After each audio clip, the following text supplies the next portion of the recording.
अल्हम्दुलिल्लाहिल्लज़ी ग़रस लना शजरतन तय्यिबा अस्लुहा साबितुन व फ़र्उहा फ़िस्समा वस्सलातु वस्सलामु अला रसूलिनल्लज़ी बना लना बैतन सीतुहु फ़िल आफ़ाक़ि वल अन्हा व अला आलिहि व अस्हाबिहि नुजबा। अम्मा बाद फ़क़द क़ाल अल्लाहु तबारक व तआला फ़ी किताबिहिल मजीद वल फ़ुरक़ानिल हमीद। अऊज़ु बिल्लाहि मिनश शैतानिर रजीम। बिस्मिल्लाहिर रहमानिर रहीम। मुहम्मदुर रसूलुल्लाह वल्लज़ीन मअहु अशिद्दाउ अलल कुफ़्फ़ार रुहमाउ बैनहुम। वक़ाल नबी सल्लल्लाहु अलैहि वसल्लम अस्हाबी कन्नुजूम बिअय्यिहिम इक़्तदैतुम इह्तदैतुम औ कमा क़ाल नबी सल्लल्लाहु अलैहि वसल्लम। सदक़ल्लाहुल अज़ीम व सदक़ रसूलुहुन नबियुल करीम व नहनु अला ज़ालिका लमिनश शाहिदीन वश्शाकिरीन वल्हम्दुलिल्लाहि रब्बिल आलमीन।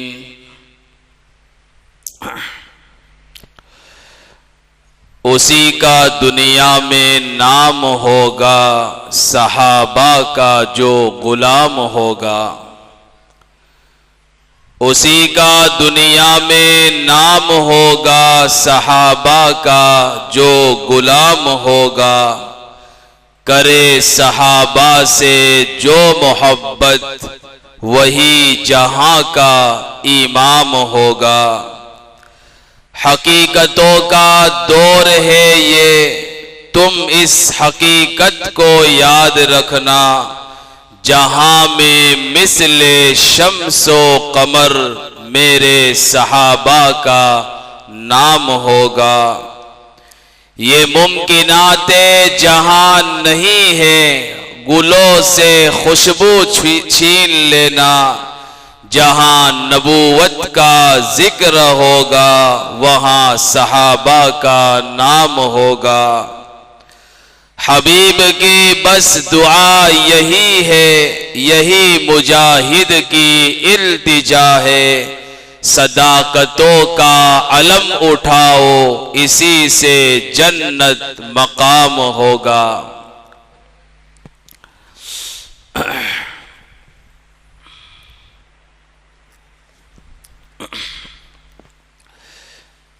आकाए दो जहां सल्लल्लाहु अलैहि वसल्लम के एक सहाबी है,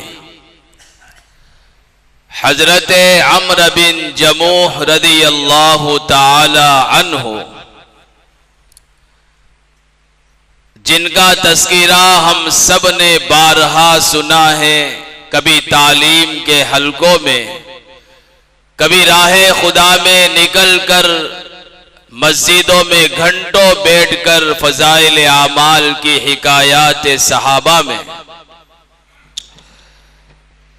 ये अजीम सहाबी है जिनका मुख्तसर तज़किरा और उनकी जिंदगी की मुख्तसर झलक आज की इस मजलिस में मैं पेश करने जा रहा हूं। हजरत आमर बिन जमूह रदियल्लाहु ताला अन्हु ज़माने जाहिलियत के एक अजीम रहनुमा, कायद और लीडर थे। आप कबीला बनो सलमा के सरदार थे और उस वक्त के सखी और बहादुर लोगों में इनका शुमार होता था। और जमाने जाहिलियत में सरदारान अरब में, अरब के जो सरदार थे उनमें ये रवाज था कि हर सरदार के लिए खुसूसी बुत होता था, जिस बुत को अपने घर में रखता था, सुबह शाम उससे बरकत हासिल करता था, खुशी के मौके पर उसके नाम पर जानवर ज़बाह करता था और मुसीबत के वक्त उससे पनाह तलब करता था। हजरत आमर बिन जमूह रदी अल्लाह ताला अन्हु के पास भी खुसूसी बुत था सरदार अरब होने की हैसियत से, जिसका नाम मनात था और इसका तस्कीरा कुरान में मौजूद है। उम्दा लकड़ी से बना हुआ, बहुत शानदार तरीके से घड़ा हुआ, आपके घर में रखा हुआ था और घर में उसकी बड़ी निगहदाश्त रखी जाती थी, ख्याल रखा जाता था, उसे धोया जाता था, साफ किया जाता था, आला किस्म की इत्र लगाकर उसको खुशबुओं में बसाया जाता था और आमर बिन जमूह इसकी इबादत करते थे, इसकी पूजा पाठ करते थे और इसे अपना मुश्किल कुशा तसव्वुर करते थे। और जिंदगी के कई अय्याम और कई साल मनात की इबादत करते करते उसके सामने बंदगी के लिए माथा झुकाते झुकाते गुजर गए और उम्र 60 साल की हो गई और 60 साल जिंदगी शिर्क और कुफ्र में गुजर गई कि दफातन मदीना मुनव्वरा के अंदर इस्लाम की किरणें हर घर को रोशन करने लगी और मदीना मुनव्वरा के हर घर में इस्लाम की किरणें पहुंचने लगी।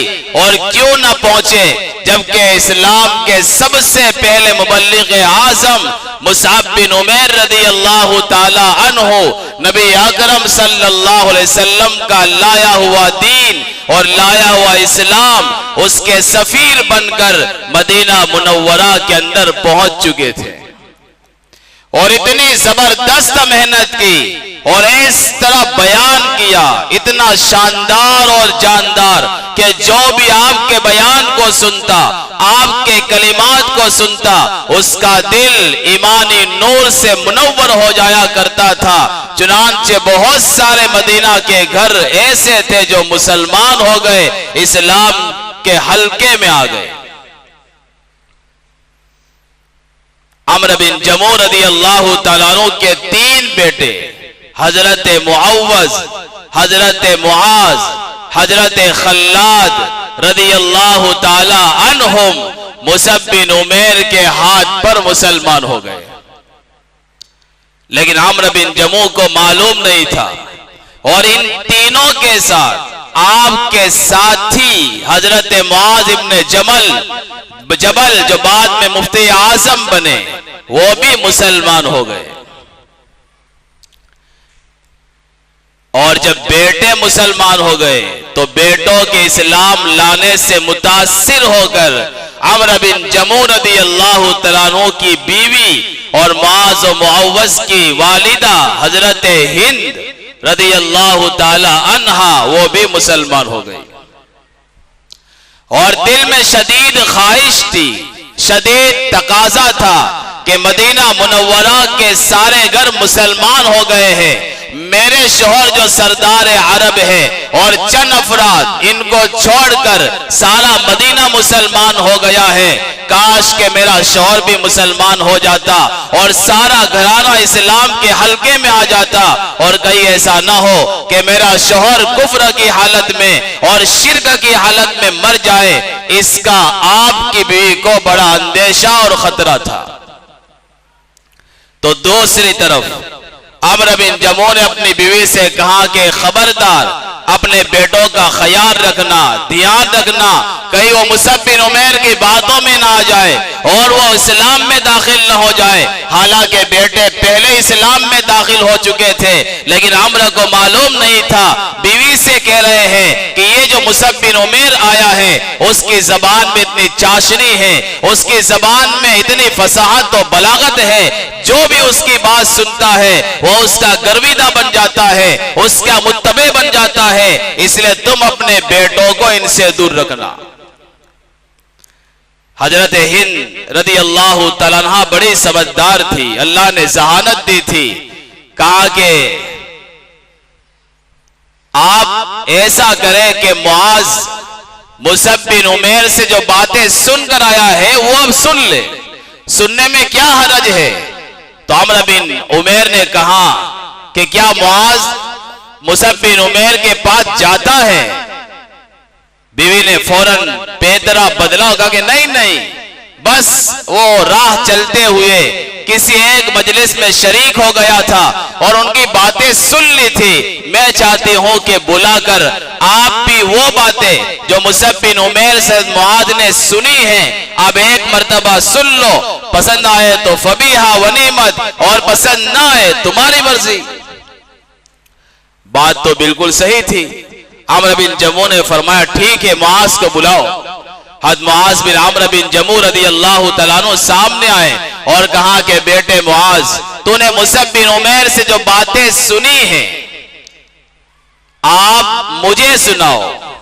चुनांचे मुआज इब्ने अम्र बिन जमू रदी अल्लाह तआला अन्हु ने वो बातें जो मुसअब बिन उमैर से सुनी थी वो सुनाने लगे और सूरह फातिहा की बड़े प्यारे अंदाज में तिलावत की। सूरह फातिहा सुनी, अम्र बिन जमू ने फरमाया तो बहुत उम्दा कलाम है। तो मुआज फौरन बोल उठे कि अब्बा जान, इससे भी उम्दा बातें वो हमें बतलाते हैं। कहा कि बेटे तू भी क्या मुनहरिफ हो चुका है, तू भी दीन से फिर चुका है? कहा कि नहीं अब्बा जान, बस चलते चलते बात सुन ली थी, मुझे याद आ गई, मुझे याद हो गई, इसलिए आपको सुना दी। मुआज ने एक और हथौड़ा मारा और कहा कि अब्बा जान, जब बातें उम्दा है और मदीना मुनव्वरा के कई सरदार मुसअब बिन उमैर के हाथ पर बैत कर चुके हैं तो आप भी कर लीजिए। तो अम्र बिन जमू ने फरमाया कि नहीं, ऐसा नहीं हो सकता, मैं तो मनात का गुलाम हूं, मनात का बंदा हूं। जब तक अपने प्यारे माबूद मनात से मशवरा न कर लो, इतना बड़ा कदम इस्लाम लाने का मैं उठा ही नहीं सकता। तो मुआज इब्ने जबल ने फिर एक हथौड़ा मारा और कहा कि अब्बा जान, अब ऐसे माबूद से मशवरा करते हैं जो लकड़ी का बना हुआ है, उसके अंदर सुनने की सलाहियत नहीं है, जवाब देने की सलाहियत नहीं है, कि आप इससे मशवरा करेंगे? अम्र बिन जमू ने फरमाया कि एक मर्तबा कह दिया समझ में नहीं आता, मैं मशवरा किए बगैर इस्लाम नहीं ला सकता। बस जब तक मेरा माबूद मनात मुझे कोई मशवरा नहीं देगा वहां तक मैं कोई कदम नहीं उठा सकता। हजरत मुआज फरमाते हैं कि अब्बा जान का यह मामूल था कि वो मनात के सामने खड़े हो जाते थे और एक बुढ़िया औरत को उस मनात के पीछे खड़ा कर देते थे। अब ये जब बातें करते बुझ से तो बुढ़िया औरत उसका जवाब देती थी और अब्बा जान का यकीना था कि मेरी बातें बुढ़िया से जो है बुढ़िया के जरिए से बुद्ध तक पहुंचती है। बहरहाल तो अब्बा जान जो है एक टांग पर खड़े हो गए बिल्कुल सीधे, क्योंकि एक टांग से माजूर थे, और फिर बड़े प्यार से अपने माबूद को पुकारा, कहा कि हे मेरे प्यारे मनात, आप जानते हैं कि आपके बगैर में कोई काम नहीं करता। ये जो मुसअब बिन उमैर रदी अल्लाह तआला अन्हु हमारी सरजमीन पर आया है, ये किसी को नुकसान पहुंचाना नहीं चाहता, बस आपको नुकसान पहुंचाना चाहता है ताकि हम लोग तुम्हारी इबादत छोड़ दे और तुम्हें माबूद कहना छोड़ दे। इसलिए कुछ करो। यह अलग बात है कि उसकी बातें बड़ी उम्दा है, उसका कलाम बड़ा अच्छा है, लेकिन मैं आपके जवाब के बगैर कुछ नहीं कर सकता। ये प्रार्थना करके, ये इल्तिजा करके आमर बिन जमू बड़े ध्यान से माबूद बातिल का जवाब का इंतजार करने लगे, लेकिन वहां से कोई जवाब नहीं आया। तो अफसरदा हो गए, रंजीदा खातिर हो गए और कहा कि शायद मनाज साहब मुझसे नाराज हो गए हैं। फरमाया कोई हर्ज की बात नहीं मनाज साहब, चंद दिनों तक आता रहूंगा, माथा टेकता रहूंगा, सद्दे करता रहूंगा, जब तक तुम राजी न हो जाओगे मैं तुम्हें मनाता रहूंगा। अब उधर पूरी एक पार्टी थी, काफिला था, 3 बेटों के साथ मुआद इब्न जबल का कारनामा शामिल था। जब इस वाक़िए को देखा कि मनात ने कोई जवाब नहीं दिया और अब्बा जान अफसरदा खातिर हो गए हैं और थोड़ा सा यकीन मनात से हट गया है, बस इसी का फायदा 3 बेटों ने और मुआद इब्न जबल ने उठाया। कहा कि मौका है कि जो यकीन में थोड़ा सा तसलजुल पैदा हुआ है, यकीन कामिल में दरार पैदा हुई है, इस मौके से फायदा उठाया जाए। चुनांचे चारों ने मशवरा किया कि अब अब्बा जान के दिल से माबूद बातिल का यकीन खुरश कर बाहर निकालना है। चुनांचे एक रात को सो गए, मुआद इब्न जबल को साथ दिया और रात की तारीकी में ये तीनों हजरात मुअव्वज, मुआज और खल्लाद और मुआद इब्न जबल को मिलाकर 4 अफराद रज़ी अल्लाहु अन्हुम रात की तारीकी में आए, मनात के पास आए, उसे उठाया और उठाकर बनो सलमा का जो कुआं था जहां लोग गंदगियां फेंकते थे, हमारी भाषा में कोंडी थी कचरे और कीचड़ की, वहां जाकर उस मनात को अंधे मुंह डालकर रात की तारीकी वापस आ गए और चुपचाप आकर सो गए। किसी को पता नहीं है, न घर वालों को पता है, न आस पास को पता है।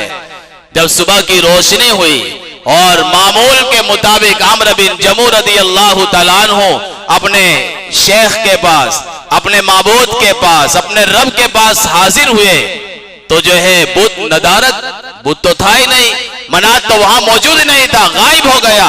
शोर मचा दिया, भाई कहां गया मेरा माबूद? घर वालों को पूछा, उन्होंने जवाब नहीं दिया, किसी को मालूम नहीं था। पेचो ताप में आ गए, गुस्से में आ गए, घर तलाश किया, बाहर तलाश किया, तलाश करते करते बनो सलमा के कुएं पर पहुंचे, देखा कि हजरत का माबूद तो सर के बल और टांगे ऊंची किए हुए कुएं के अंदर पड़ा है। रस्सी डालकर बाहर निकाला, धोया, साफ किया, शानदार खुशबू लगाई और फिर जहां था अपने घर में वहां खड़ा कर दिया। अब ये नौजवान बच्चे थे, इरादा कर लिया था कि बाप का ईमान बनाकर रहेंगे और माबूद बातिल का यकीन निकाल कर रहेंगे। दूसरी रात फिर पहुंच गए, फिर मनात को उठाया और फिर उसी कुएं में उसकी जगह थी असल, अपनी असल जगह पर पहुंचाकर रात की तारीकी में वापस आकर सो गए। सुबह फिर हुई तो वापस अपने माबूद को जो है गायब पाया।